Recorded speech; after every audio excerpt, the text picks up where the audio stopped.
search around for any large chunks of debris or trash. Because we are not trying to shell the berries down there, we don't want any projectiles inside of the cannon. We don't want anything that could be burning, that could become dangerous. We want that out of the gun. It looks like we are clean. So next we're going to be inserting our wet sponge. So this would ensure that there's no remaining flames or embers inside of the bore. If this is a more modern cannon, you just pop up in the back, look down, clean it down a little bit, and be fine. But since the muzzle loading, once again, happens from the front.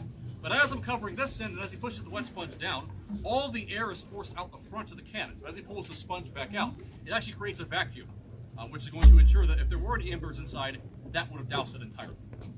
So now that we're safe to load, we're going to insert our charge, which today is roughly 5 ounces of black powder. For historical salute shots, which we've been firing all the time, the tip would have used usually 10 to 12 ounces, but we have a lot more windows downtown nowadays. So 5 ounces is still more than enough, trust me.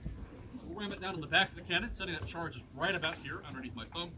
And once he's seated it and stepped away, I can now take my thumb off. So now that we're loaded, we have to prime the cannon. And the first step in this is going to be inserting what's called the gunner pick, also referred to as the priming wire.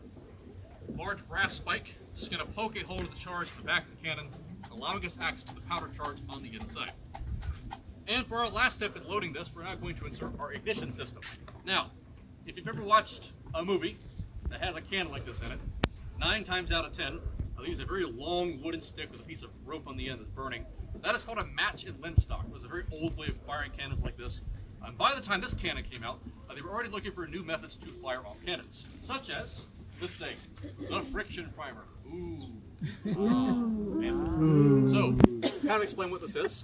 This is a copper tube full of gunpowder, a little pin attached that goes all the way through it, and connected to the top of that pin is a friction-sensitive chemical known as fulminated mercury.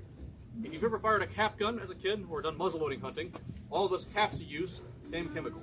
And what's going to happen is when you pull this pin out, that's going to cause sparks to then ignite this charge of gunpowder, shooting a jet of flame into the main charge down below, setting off the cannon. Now, as this is a real cannon, I do have to remind all of you that yes, when it goes boom, the boom might be a little loud. So I encourage all of you to either do one of two things, either plug the ears